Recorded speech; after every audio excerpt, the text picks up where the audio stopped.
Je m'appelle Aurore et je suis très heureuse de vous partager la façon dont le Seigneur Jésus-Christ m'a donné un nouveau cœur, des désirs nouveaux. Je vais vous raconter toutes ces années où j'ai cherché Dieu et comment il s'est laissé trouver de moi. Vous allez découvrir comment sa voix d'amour m'a réveillée de la mort spirituelle. Ce que j'ai appris au travers des Saintes Écritures. Et puis comment vous aussi, vous pouvez rencontrer le Dieu vivant. Vous découvrirez enfin comment il a sauvé ma mère du catholicisme par sa grâce.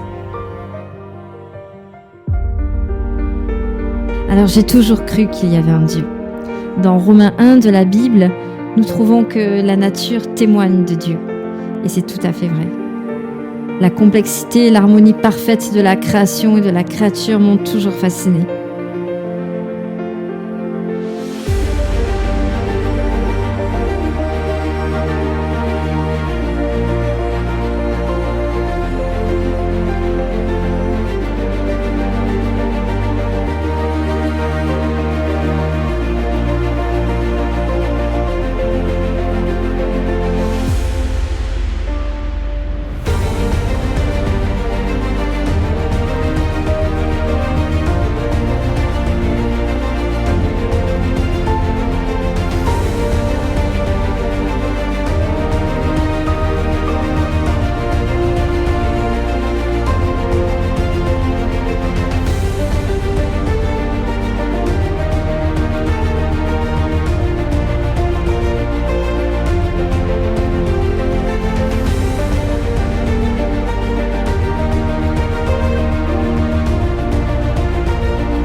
J'ai grandi dans la tradition catholique, j'ai été baptisée et j'ai suivi le catéchisme. Lorsque j'ai fait mes 2 communions, j'ai reçu un livre sur la vie de Jésus et une Bible. Et je dois être honnête, je n'ai lu aucun des 2. Mes parents n'étaient pas pratiquants, alors j'allais à la messe seulement de temps en temps. Je pensais que je plaisais vraiment à Dieu et que j'irais au ciel quand je mourrais. Mon enfance et mon adolescence n'ont pas été très heureuses. Mon frère avait de sérieux troubles du comportement et la maison n'a jamais été un lieu paisible pour moi. J'ai connu la déchirure familiale, la violence, la grossièreté, les cris, les pleurs, les hôpitaux psychiatriques. J'ai développé des troubles du comportement compulsif à l'adolescence. Je voulais que tout s'arrête. Je voulais mourir pour être toujours auprès de Dieu. Et très tôt dans mon enfance, je me suis sentie fort préoccupée par la vie après la mort. Je n'ai jamais cru que tout s'arrête après la vie. Il n'y avait aucun sens pour moi dans cette pensée. Et j'étais vraiment avide de savoir à quoi ressemblait cette vie dans l'au-delà. J'ai porté un intérêt majeur à toutes sortes d'expériences paranormales, au monde de l'ésotérisme. Adolescente, je faisais même la lecture des tarots. Je voyais un culte aux anges. J'étais vraiment fascinée par les médiums et les voyants et je lisais abondamment toutes sortes de littérature dans ce sens. Et puis je suis partie vivre une dizaine d'années à Paris pour mes études et c'est à la suite d'une dépression qu'on m'a proposé de faire du yoga. Je suis partie pratiquer et méditer en Inde. Je me croyais vraiment très spirituelle et le Seigneur est devenu très éloigné. C'est comme si on avait effacé de ma mémoire que Jésus était Dieu. Je ne savais plus que Jésus était Dieu. Alors je l'ai cherché à travers le New Age. C'est un mouvement récent en Europe qui tourne autour de plusieurs croyances comme la réincarnation, le karma, le yoga, la méditation, le pouvoir des pierres, la loi de l'attraction, la vénération de la nature, tout ce genre de choses. Et Dieu, que l'on nomme univers ou conscience suprême, c'est une énergie impersonnelle qui nous aime et qui bien sûr nous laisse royalement en paix. Pourquoi ? Parce que cette énergie n'a aucune volonté que l'on puisse connaître. Le New Age est centré sur les expériences mystiques qui vous font croire notamment que par la méditation transcendantale, vous pouvez accéder à Dieu. Mais il y a bien pire, on vous fait croire que vous n'êtes pas séparé de Dieu, mais que vous êtes votre propre Dieu. Et tout cela nous vient de l'Orient, et plus particulièrement de la religion mystique hindouiste. Et j'ose l'affirmer, c'est un mouvement sectaire pernicieux parce qu'il est devenu très banalisé dans notre société occidentale. Elle répand ses croyances à tous les coins de rue.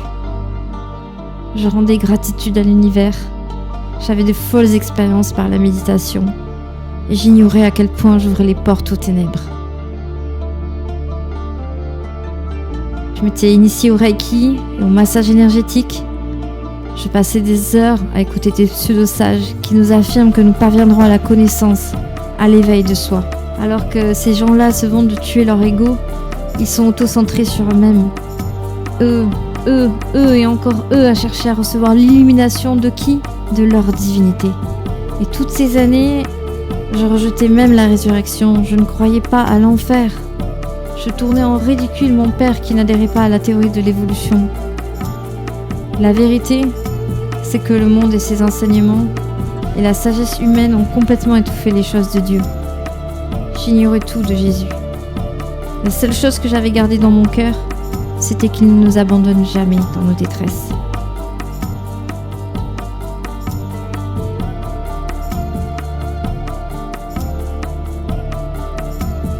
Au cours de l'année 2019, ma soif de trouver Dieu devenait de plus en plus grande. Et je ne peux pas vous expliquer comment cela est arrivé, mais c'est arrivé. Par grâce. Oui, par grâce. J'ai ressenti un appel très fort qui m'a poussé à faire un arrêt sur image de ma vie. Alors que mes croyances étaient fermes sur le New Age, il a été mis surnaturellement en mon esprit un désir de faire un avec la vérité.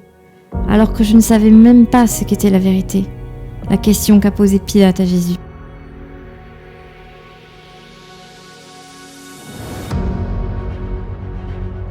J'ignore pourquoi, mais je me suis retrouvée devant la croix de Christ à lui demander de me montrer toute chose fausse en ce monde, de me montrer la vérité.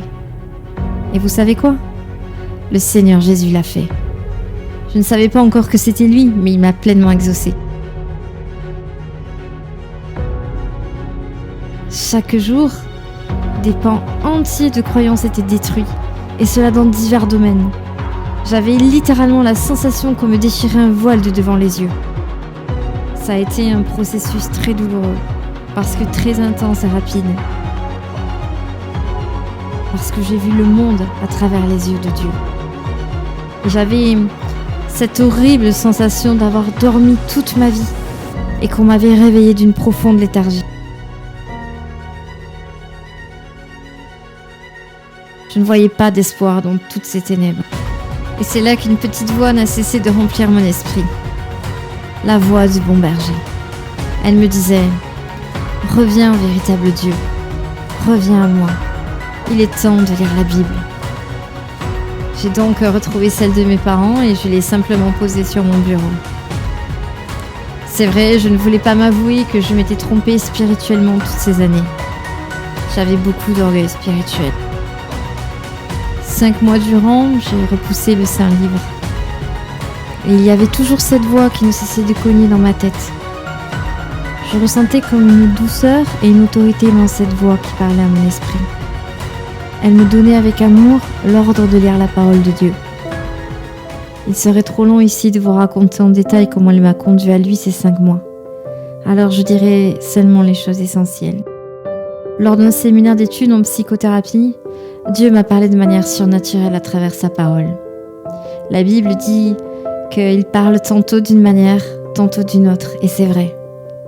Ce séminaire avait lieu dans une salle de la congrégation de Notre-Dame de la Compassion à Toulouse. Il y avait là une grande statue de Christ à l'extérieur qui dérangeait beaucoup les participants. Mais chaque fois que j'y passais devant, je méditais sur le fait que Jésus nous montre son cœur. Et un soir, alors que je marchais avec 2 amis de la formation, j'ai soudain vu écrit en énorme sur un mur « Car Dieu a tant aimé le monde, qu'il a donné son Fils unique, afin que quiconque croit en lui ne périsse point, mais ait la vie éternelle. » Jean 3,16.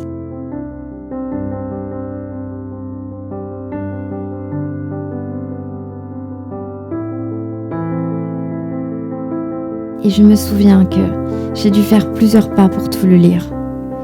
Mon cœur a vraiment été touché. Je ne saisissais pas encore le sens d'une telle parole. J'ignorais même ce qu'était un verset. J'ai plus tard cherché partout à trouver l'endroit où je l'avais vu, et cela n'a abouti à rien. Chose invraisemblable, mes amis n'ont pas du tout remarqué ce verset, alors qu'ils auraient dû, parce que c'était vraiment immanquable de par son écriture immense. Et au retour de Toulouse, j'ai lu le livre d'enfant sur la vie de Jésus que j'avais eu à ma communion. Et voilà ce que je m'étais dit. Je vais repartir de zéro, avec l'innocence d'un enfant pour savoir qui est Jésus. Et c'est là que j'ai pleuré toutes les larmes de mon corps, en découvrant sa vie, et qu'il était mort d'avoir porté mes péchés. J'ai voulu vivre ma foi en retournant dans la religion catholique, et j'avais entrepris des démarches pour faire ma confirmation, me confesser. Je m'étais même mise à prier Marie et les saints, mais le Seigneur m'a totalement délivrée de tout ça. L'Esprit du Seigneur était sur moi quand je l'ai prié à propos de Marie, et que sa voix m'a intimé de retirer ma médaille de baptême à son effigie, parce que je l'avais remise fièrement. Il a aussi mis du collier divin sur mes yeux pour voir et comprendre toutes les hérésies du catholicisme. Et tout cela avant même d'être immergé dans les Saintes Écritures. Gloire à Dieu. Été 2019, je suis littéralement happée vers la Bible. De l'Ancien Testament au Nouveau, je l'ai dévoré. J'avais la réponse à toutes mes questions existentielles. J'ai su que j'avais trouvé la seule vérité en ce monde dans le nom de Jésus-Christ, parce qu'il s'est pleinement révélé à moi en m'ouvrant les yeux sur les Écritures. Alors je ne vais pas essayer de vous prouver que Dieu existe, parce que la foi est un don, elle ne vient pas de vous, elle est donnée surnaturellement, elle ne vous appartient pas. Nous avons tous un dénominateur commun, et c'est ce que je vais vous partager. C'est la plus triste réalité de ce monde, et c'est la mort. Nous tous, nous allons mourir. Mais la question est, où irons-nous après ? Dieu a créé l'univers, la terre, il a mis en place les étoiles, la lune, le soleil, notre environnement, et la Bible dit qu'il a créé l'homme à son image. Et depuis la désobéissance d'Adam et d'Ève, l'homme est privé de sa gloire parce que le péché est entré dans le monde. Et le salaire du péché, c'est la mort, a dit Jésus. C'est à ce moment-là que le cœur s'est noirci et est devenu rebelle à Dieu. Nous avons voulu être notre propre Dieu, et c'est le même mensonge du serpent dans le New Age. Comprenez cela. À partir de là, le monde n'a pas évolué. Jérémie 17, 9 dit que le cœur est tortueux. Et j'ai regardé en arrière sur toute la vie que j'avais menée jusque-là. Et j'ai réalisé que je n'avais rien fait d'autre que de me tromper moi-même pendant tout ce temps. J'ai compris que j'avais fait ce qui est mal aux yeux du Créateur. J'étais écœurée de ma propre nature. Alors il est vrai, la vérité n'est pas agréable à entendre si on s'arrête à la mauvaise nouvelle. C'est vrai, Dieu m'a révélé que j'avais un sacré casier judiciaire devant lui. J'avais transgressé toute sa loi d'amour. Et il faut d'abord avoir l'humilité d'accepter ça pour accepter la bonne nouvelle de l'Évangile. Dieu n'est pas qu'amour. J'ai découvert sa sainteté, sa justice. Dieu est juge. Et parce qu'il est amour, il hait le mal, le péché. C'est parce que Dieu ne peut pas violer son essence même qui est amour, sainteté, miséricorde, justice, qu'il ne peut pas simplement balayer notre désobéissance, nos péchés et on n'en parle plus. Le juge qui ne punit pas le crime, on l'appelle corrompu. Et lui, qui est notre créateur et seul véritable juge, il ne pourrait pas exercer sa justice quand on transgresse sa loi sainte, la vérité qui dérange. C'est donc que la nature de l'homme est corrompue depuis Adam et Ève, et que l'on a un Dieu qui juge, parce qu'il est juste. C'est une personne vivante. Il nous voit, il nous entend, il a une volonté tout comme nous. C'est notre Créateur. Nous sommes faits à son image. Et il connaît chaque parcelle de nos pensées, chaque détail de notre vie. On doit lui rendre des comptes. Vous voyez le problème ? L'homme n'a aucune justice en lui. Il n'a aucun amour agapé en lui. Ses désirs, et n'importe qui peut le constater, sont naturellement portés vers ce qui est mal aux yeux de Dieu, vers ce qui est en dehors de sa volonté. L'homme ne peut pas s'empêcher de pécher, et il aime se vautrer dans son péché, telle la truie aime se vautrer dans la boue. Voilà ce que disent les Écritures. Elles disent que toute ma vie, je n'avais rien fait d'autre que d'agiter mon poing devant sa face. Le Seigneur m'a montré ma misère spirituelle et m'en a délivré. Il m'a aussi délivré de beaucoup de péchés dont j'ignorais même qu'ils étaient des péchés. Pourquoi ? Parce qu'aujourd'hui, le mal a été changé en bien et le bien en mal. J'ai su enfin qu'aller à la messe ou prier avec un chapelet, ou encore réciter « Dis notre Père », ne pas boire, avoir une bouche pure, avoir une bonne morale, faire de bonnes œuvres, toutes ces choses ne sont que de la religiosité et de l'autosuffisance. Ce n'est qu'exercer notre propre justice si on ne s'est pas repenti et qu'on n'a pas reçu le don de la foi. Tout ça ne sauve pas. Le vrai christianisme est l'œuvre surnaturelle de Dieu. Ne pensez pas un seul instant que les toxicos, les prostituées et les alcooliques sont les seuls qui ont besoin d'un sauveur. Toutes ces personnes en ont désespérément besoin, mais tout comme les arrogants, les orgueilleux, les religieux, les menteurs, les voleurs et etc., comme tous ceux qui placent leur confiance sur les choses de ce monde et non pas l'amour de la vérité. Mais la bonne nouvelle, c'est Jésus. C'est parce que Dieu nous a aimés d'une telle manière qu'il a fait sa parole chère en la personne de Jésus. Il l'a envoyé dans notre monde pour vivre la vie parfaite que personne ne pouvait vivre. Il était pleinement homme et pleinement Dieu. Il n'a jamais été coupable de quoi que ce soit.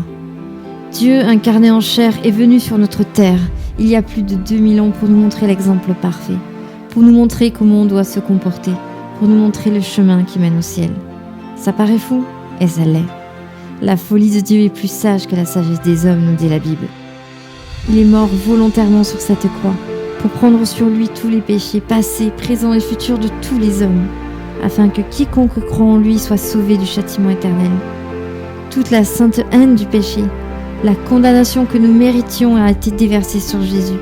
Il a bu toute la coupe de la colère, pour toi, pour moi, pour tous les hommes. Et il est ressuscité le 3e jour.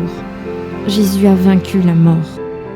À la croix, Jésus a payé le prix avec son sang pour que je puisse avoir un nouveau cœur, une nouvelle nature, et que je puisse ainsi vivre selon sa volonté. Il m'a donné la joie et la paix éternelle du cœur. J'ai cru en son nom et à toute sa parole parce qu'elle est infaillible. Jésus est le seul homme à s'être déclaré Dieu. Le seul homme à avoir coupé l'histoire de l'humanité en deux. Alors soit il était fou, soit c'était un imposteur, soit il est ce qu'il disait être. J'étais une morte vivante, perdue dans les ténèbres avec mes fausses croyances, prête à mourir dans mes péchés et à être à jamais séparée de Dieu. Mais il m'a ramenée à la vie éternelle. Je me suis repentie de mes péchés le 7 octobre 2019, seule en face à face avec Dieu. J'ai reconnu que j'avais besoin d'être sauvée. J'ai accepté que mon orgueil de la vie et mon orgueil spirituel soient brisés. J'ai demandé pardon à Dieu de tout mon cœur. J'ai reconnu Jésus, celui qui a dit « Je suis le chemin, la vérité et la vie », comme Seigneur et Sauveur de mon cœur, comme la lumière du monde. J'ai vu la main de Dieu agir puissamment. Chaque jour, il me forge un caractère semblable à lui. Il mène ma foi à la perfection et il parfait mon amour. Car l'amour, c'est lui. La Bible est devenue le livre de ma vie. C'est bien plus qu'un simple livre. C'est une parole vivante. La Bible est d'une valeur inestimable dans ce monde. Elle nous donne la vie éternelle. Elle nous sauve de la mort. Je voudrais finir mon témoignage par un autre miracle que le Seigneur a fait dans ma vie. Il a guéri ma maman dans son cœur il y a 2 ans. On vient de lui diagnostiquer un cancer en phase terminale. Mais je ne doute pas un seul instant qu'il peut la guérir. Mais croyez-moi, elle a déjà reçu la plus magnifique des guérisons par le salut de son âme.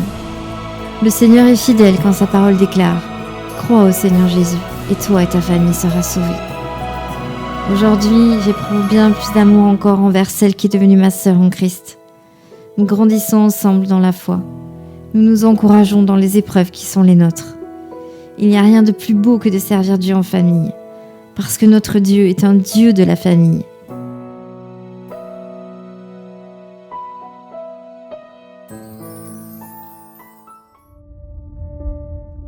J'ai voulu te raconter comment ma vie témoigne de Christ, parce que le nom de Jésus est sali sur la terre. Qu'ai-je perdu dans ce monde ? Je ne crois pas que tu aies du mal à t'apercevoir qu'il part à la dérive. On entend parler de guerre et de bruit de guerre, de plus en plus de catastrophes naturelles qui dévastent tout, des pays qui s'effondrent comme le Liban, la reprise des talibans en Afghanistan, des famines à travers le monde, et un petit virus qui fait rage.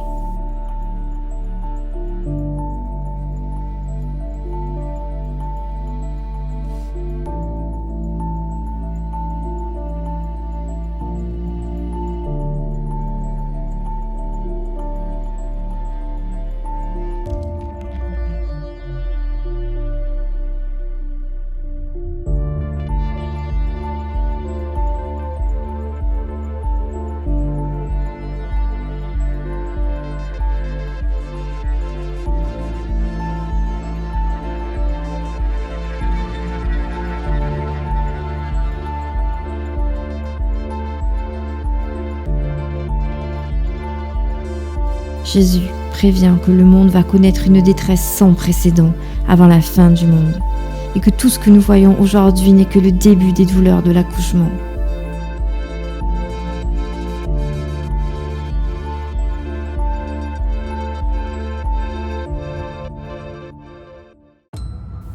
Le Seigneur, qui a annoncé son retour, a aussi annoncé que son règne viendra avec la création d'une nouvelle terre et de nouveaux cieux, auxquels seuls ceux qui auront cru y vivront. La grande majorité a abandonné Dieu, mais serait quand même prêt à lui en vouloir de laisser la souffrance. Ils s'éloignent toujours plus de la vérité, du seul vaccin qui sauve, en voulant une vie sans foi ni loi.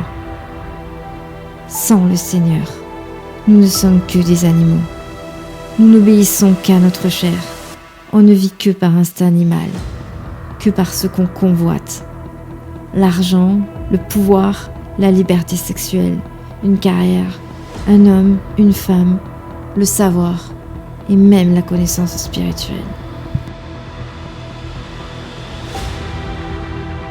Toi qui doutes, toi qui te moques, toi qui es incrédule, je t'invite à prendre un moment et à demander à Jésus qui il est. Demande-lui de te révéler que le seul vrai Dieu est celui de la Bible.